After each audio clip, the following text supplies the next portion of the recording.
اس واقعے کے سامنے بھی ہم نے تلاوت فرمایا، اس میں فرمایا گیا کہ سبحان الذی، پاک ہے وہ ذات جو اپنے بندے کو رات کے کچھ حصے میں لے گئی مسجد حرام سے مسجد اقصیٰ تک، الذی بارکنا حولہ، جس مسجد اقصیٰ کے ارد گرد کے علاقوں میں، آس پاس کے علاقوں میں اللہ تعالیٰ فرما رہے ہیں کہ ہم نے برکت نازل فرمائی تھی، لنریہ من آیاتنا، اور اس لیے لے گئے تاکہ اپنی آیتیں ان کو دکھائیں، انہ هو السمیع البصیر، اور اللہ تعالیٰ بہت زیادہ سننے والے اور دیکھنے والے ہیں۔ ظاہر ہے کہ آیت واقعہ معراج سے تعلق رکھتی ہے، اور اسی واقعے کی طرف جب اللہ کے نبی علیہ السلام اس دنیا سے، زمین سے بیت المقدس اور بیت المقدس سے ساتوں آسمانوں کا سفر کر کے گئے اور اللہ کی بارگاہ میں پہنچے، اور اللہ تعالیٰ نے ان کو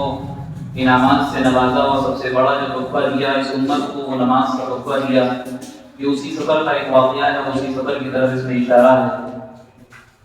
اس میں جو آج میرا موضوع ہے وہ سبحان الذی اسری بعبدہ لیلا من المسجد الحرام الی المسجد الاقصیٰ ہے۔ مسجد اقصیٰ کیا چیز ہے؟ بیت المقدس جس کو کہا گیا، جو فلسطین کے اندر واقع ہے، یہ وہ سرزمین ہے، یہ وہ زمین ہے جہاں پہ آقا علیہ السلام نے آسمانوں کا سفر وہیں سے شروع کیا۔ یہ وہ زمین اور یہ وہ بیت المقدس ہے جہاں اللہ کے رسول صلی اللہ علیہ وسلم کو امام الانبیاء کا لقب ملا، کیونکہ سارے نبیوں کو اللہ کے رسول نے نماز پڑھائی۔ یہ وہ سرزمین ہے فلسطین کی جہاں حضرت موسیٰ علیہ السلام، حضرت یعقوب علیہ السلام، حضرت زکریا، حضرت یحییٰ، حضرت سلیمان اور اسی طریقے سے کتنے سارے انبیاء کرام علیہم الصلاۃ والتسلیمات اس سرزمین پر آئے ہیں، اور اس سرزمین نے کتنے ہی نبیوں کے قدم بوسی کی ہے۔ اتنی مبارک ہے یہ سرزمین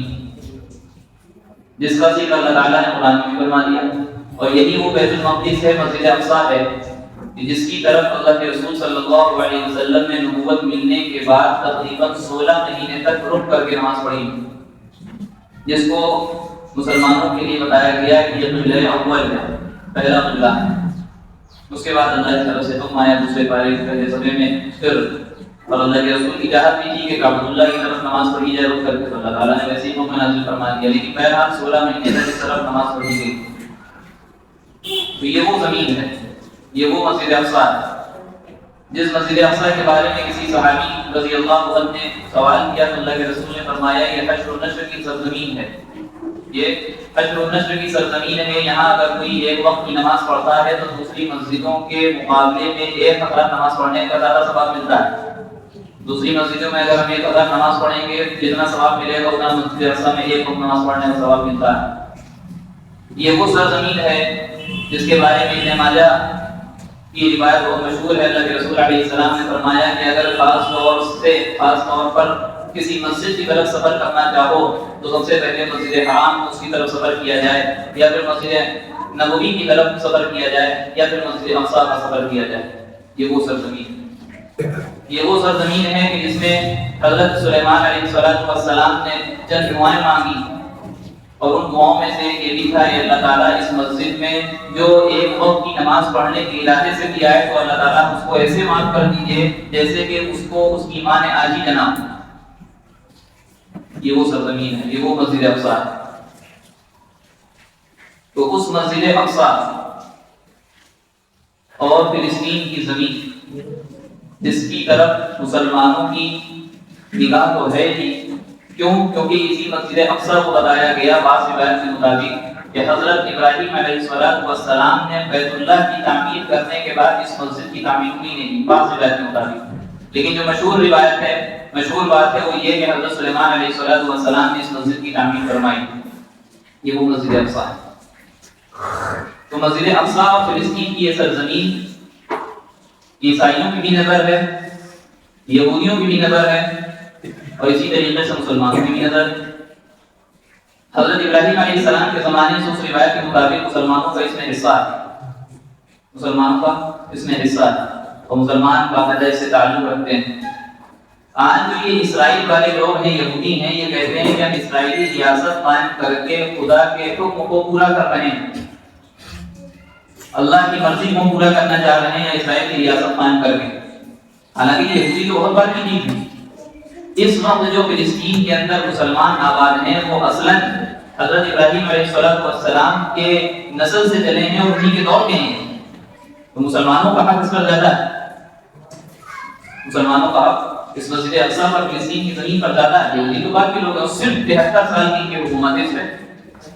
صرف 73 سال کی حکومت. لہذا اسلام آنے سے پہلے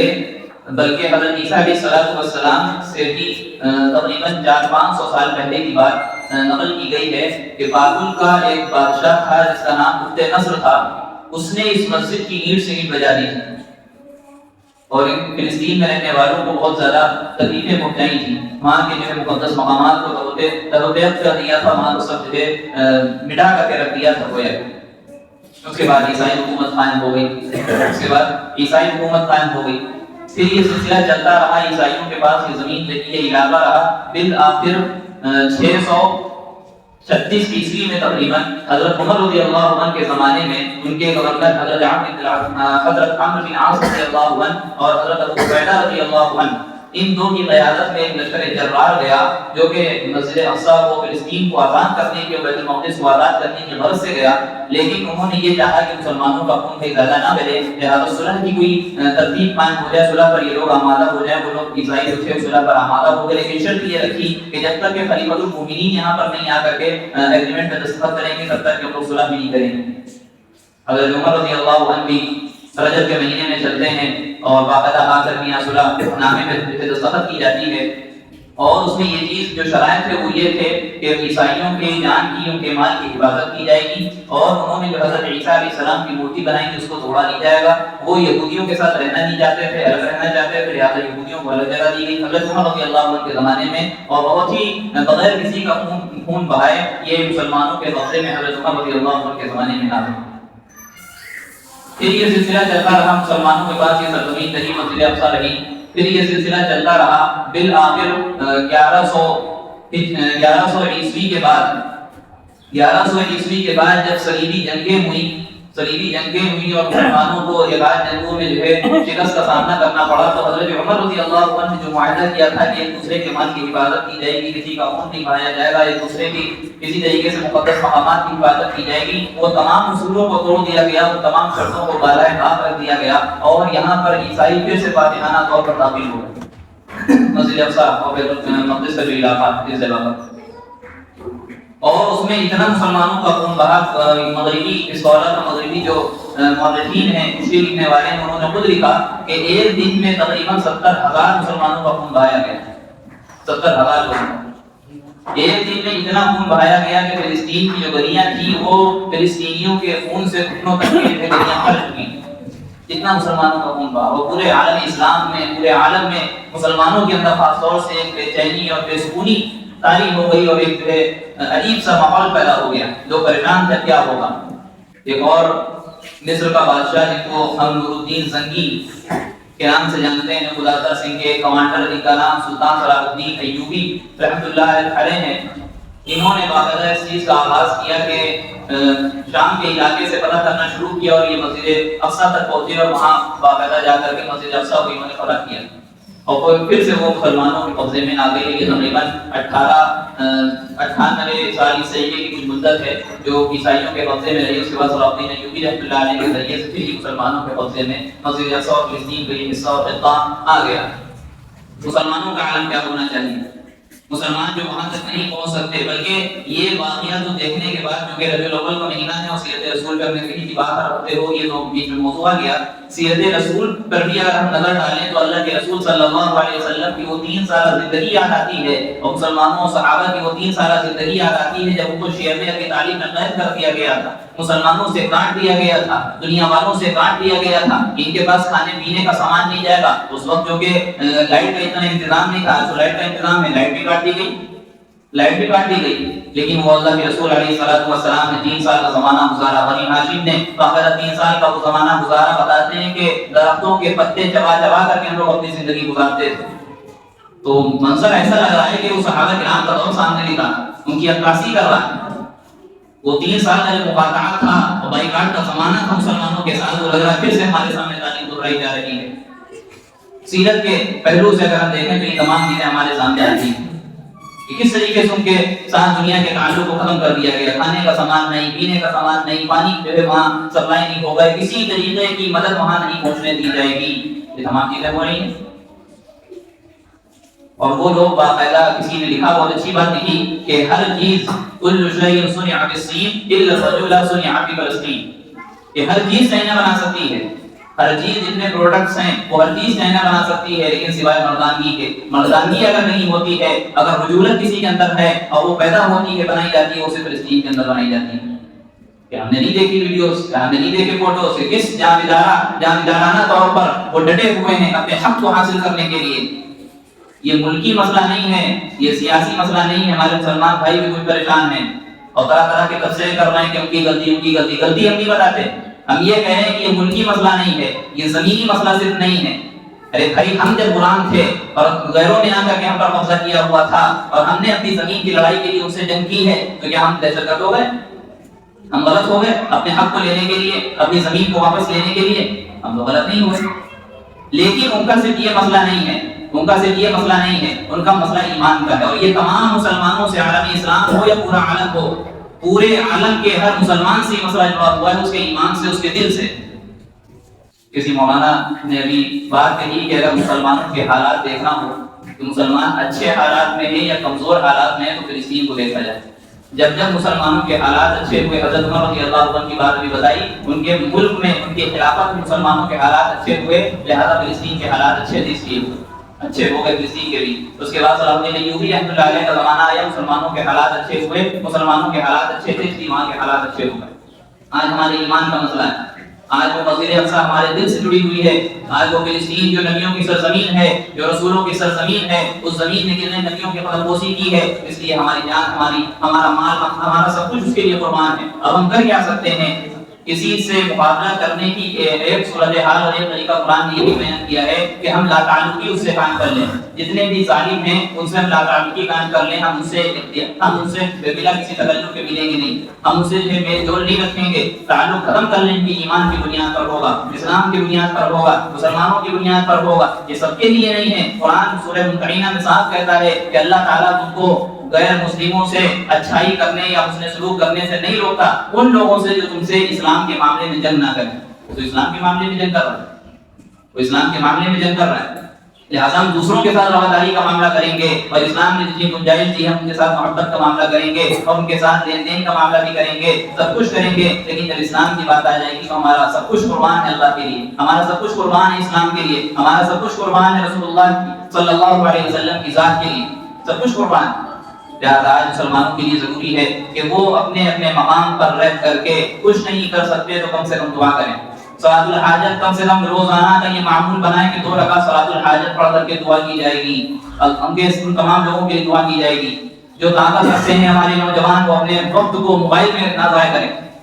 اپنے وقت کو دوستوں میں کھڑے ہونے اور ان کے ساتھ ٹہلنے میں ضائع نہ کریں، بلکہ طاقت رکھتے ہیں تو وہ 1 روزے رکھ کر کے ان کے لیے دعا کریں۔ جو طاقت رکھتے ہیں، صلاحیت رکھتے ہیں، اللہ نے توفیق دی ہے تو وہ 1 دن کا مسجد میں اعتکاف کر کے ان کے لیے دعا کریں، تہجد میں اٹھ کر کے ان کے لیے دعا کریں۔ اور آج کل تو باقاعدہ کل سے الحمدللہ سورۃ نازلہ کے لیے شروعات ہو گئی، فجر کی نماز میں اس میں شریک ہو کیا جا رہا، تو فجر کی نماز کو لازم پکڑیں، ساری نمازوں کو لازم پکڑیں، ہر نماز میں خصوصی دعاؤں میں ان حضرات کو یاد رکھیں، ان مسلمان بھائیوں کو یاد رکھیں۔ اللہ کے رسول صلی اللہ علیہ وسلم نے فرمایا تھا کہ مسلمان کو اگر سمجھنا ہے تو مسلمان ایک جسم کے مانند ہیں، تمام مسلمان ایک جسم کے مانند ہیں کہ اگر پورے جسم میں سر میں درد ہوتی ہے یا کہیں بھی کسی حصے میں تکلیف ہوتی ہے تو پورا جسم اس چیز کو برداشت کرتا ہے۔ اسی طریقے سے مسلمانوں کا حال ہونا چاہیے کہ پورے عالم اور پوری دنیا میں کہیں بھی مسلمان کو تکلیف دی جا رہی ہو، کہیں بھی مسلمان کو چھیڑا اور پریشان کیا جا رہا ہو، کسی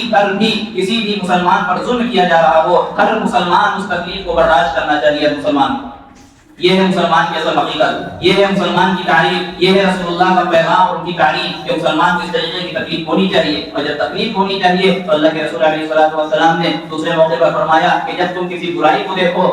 تو سب سے پہلے تمہارے لیے ضروری ہے کہ اپنے ہاتھوں سے اس کو روک دو، اگر ہاتھ سے روکنے کی طاقت و صلاحیت نہیں ہے تمہارے لیے ضروری ہے کہ اپنے زبان سے اس کو روکو، زبان سے بھی نہیں روک سکتے، کم سے کم آخری درجہ ایمان کا یہ ہے کہ اپنے دل سے اس کو برا جانو کہ یہ غلط ہو رہا ہے۔ لہٰذا آج ہم یہاں رہتے ہیں، ہم وہاں نہیں جا سکتے، تمام چیزوں کی پابندی ہے اور کچھ نہیں کر سکتے، ہم بول بھی نہیں سکتے، لہٰذا ہم کم سے کم یہ سمجھیں کہ جو کام ہو رہا ہے وہ غلط ہو رہا ہے۔ رہی بات ہندوستان کی، یہاں کا جو ہے باقاعدہ جو اس میں پالیسی یہاں کی رہی ہے، چاہے وہ جواہر لال نہرو سے لے کر کے اٹل بہاری واجپئی تک کی جو پالیسی رہی ہے ہندوستان کی، اپنے ملک ہندوستان کی، وہ ہم سب جانتے کیا رہی ہے۔ اقوام متحدہ اور سلامتی کونسل نے جو یہ کہا تھا اسرائیل سے کہ 1967 کی جو اس سے پہلے کی جو سرحدیں ہیں یہ اسرائیل کی، وہاں جا کر کے بس جائیں، ان جن علاقوں میں انہوں نے قبضہ کر کے رکھا ہے ان تمام جگہوں کو چھوڑ دیں، ان تمام علاقوں کو چھوڑ دیں۔ لیکن مدھیہ پورو کے بارے میں یہ استھتی صاف ہے کہ اربوں کی جس زمین پر اسرائیل قبضہ کر کے بیٹھا ہے وہ زمین اس کو خالی کرنا ہوگی۔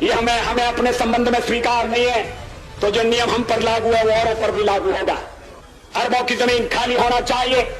جو فلسطین ہے ان کے فلسطینی ہیں ان کے اچت ادھیکاروں کی پرستھاپنا ہونا چاہیے۔ اسرائیل کے استتو کو تو سوویت روس نے، امریکہ نے بھی سویکار کیا ہے، ہم بھی سویکار کر چکے ہیں۔ مدھیہ پورو کا ایک ایسا حل نکالنا پڑے گا جس میں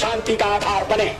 غلط فہمی کی گنجائش ہندوستان کی یہی پالیسی رہی ہے، اور کل بھی جو ہے وزارت خارجہ کی طرف سے اعلان آیا کہ ہماری پالیسی رہی ہے، اگرچہ کوئی اپنی ذاتی طور پہ کوئی ٹویٹ کر دے، کوئی اعلان کر دے، وہ اپنا الگ مسئلہ ہے، لیکن باقاعدہ ہندوستان ایک ملک اور ایک کنٹری کے طور پر پالیسی وہی ہے اور ان کا جو ہے نظریہ اور اسٹینڈ وہی ہے جو پہلے سے چلتا چلا آ رہا ہے۔ ان کا حال تو یہ تھا کہ یہ آپ نے نام سنا ہوگا ہٹلر کو کس طریقے سے انہوں نے مارا، کس طریقے سے ہٹلر نے ان کو لاکھوں کی تعداد میں مار دیا، اور چند لوگ 70-80 آدمیوں کو چھوڑا اور یہ کہہ کر کے چھوڑا کہ آگے جو ہے جب لوگ آئیں گے اور ہسٹری لکھنے والا لکھے گا تو بھائی ہٹلر نے کتنے لوگوں کو مار دیا یہودیوں کو، تو آگے لکھنے والا یہ نہ کہے اور سننے والا پڑھنے والا یہ نہ کہے کہ ظلم کیا، بلکہ وہ ان لوگوں کو، بچے ہوئے لوگوں کو دیکھے کہ ہم نے کیوں مارا تھا ان کو۔ آج ہم دیکھ رہے ہیں کہ اس نے کیوں مارا ہوگا، ان کی کیا غلطی نہیں ہوگی۔ لہٰذا ان کو کوئی ملک لینے والا نہیں تھا، ان کو کوئی پوچھنے والا نہیں تھا، پانی کے جہاز سے طرح طرح کے، کبھی جارڈن جا رہے ہیں، کبھی کسی ملک میں جا رہے ہیں، کسی ملک نے ان کو لے لیا، وہیں سے پانی کے جہاز سے واپس ان کو کیا گیا، بالآخر کسی جو ہے ملک کے ہاتھ کے ذریعے سے، ان کی مدد کے ذریعے سے فلسطین میں ان کو ایک جگہ دی گئی، مسلمانوں نے رواداری کا معاملہ کیا اور جو ہے محبت کا معاملہ کیا، اسلام کے اخلاق پیش کرنے کی کوشش کی اور تھوڑی سی جو ان کو جگہ دے دی گئی کسی جگہ پہ رہنے کی آبا کر کے، لیکن معاملہ کیا ہوا کہ وہاں جگہ کی، کرائے کا مکان گویا کہ ہم نے اپنے گھر میں دیا، تو دھیرے دھیرے قبضہ کرتے کرتے جو مکان مالک تھا اسی کو نکال دیا، اور ایک بار فراموشی کا معاملہ یہ کیا کہ آج انہی لوگوں پر، مکان مالک کو جو اس زمین کے مالک تھے، انہی کے اوپر ظلم و تشدد کے خاطر چھاڑیاں گویا کہ قلعہ میں حائل ہیں اور ظلم و تشدد ان کے اوپر کیا جا رہا ہے۔ ہمارے لیے جبکہ ہم ہندوستان کے ماحول میں ہیں اور اپنے پوری آپسی انتشار میں پھنسے ہوئے ہیں اور اپنے ملک کے معاملات میں پھنسے ہوئے ہیں، تو ہمارے لیے ضروری ہے کہ ان کا سب سے پہلا حق ہم سمجھیں، کیونکہ ہم سے زیادہ ان کے اوپر ظلم کیا جا رہا ہے۔ اسی طریقے سے ہم ان کے لیے دعا کریں گے اور ان کے لیے روئیں گے، ان کے لیے صدقہ و خیرات کریں گے، تمام چیزیں ان کے لیے کریں گے اس ملک ہندوستان میں رہ کر کے، اور انشاءاللہ ساری نمازوں کی پابندی کی کوشش و فکر کریں گے انشاءاللہ، ان کے لیے دعا کریں گے انشاءاللہ۔ اسلامی حمیت رکھتے ہیں، ہماری غیرت اسلامیہ کو للکارتی یہ نہیں للکارتی، اللہ تعالیٰ سے دعا ہے کہ اللہ تعالیٰ مسجد اقصی کی آزادی نصیب فرمائے اور وہاں کے مسلمانوں کی حفاظت فرمائے، اور اسی طریقے سے جو شہید ہو گئے ہیں اللہ تعالیٰ ان کو ان کے درجات بلند فرمائے، اور ان سب کے ساتھ ہم لوگوں کو بھی، ہم ناقص ایمان والوں کو بھی جو ہے حساب کتاب فرمائے اور ان سب کے ساتھ ہمارا حشر فرمائے، آمین۔ ویڈیو اگر اچھی لگی ہو تو لائک کریں، شیئر کریں اور چینل کو سبسکرائب کرنا نہ بھولیں، اور ساتھ ہی ساتھ بیل آئیکن کو پریس کریں تاکہ نئی ویڈیو کی نوٹیفیکیشن آپ کو ملتی رہے۔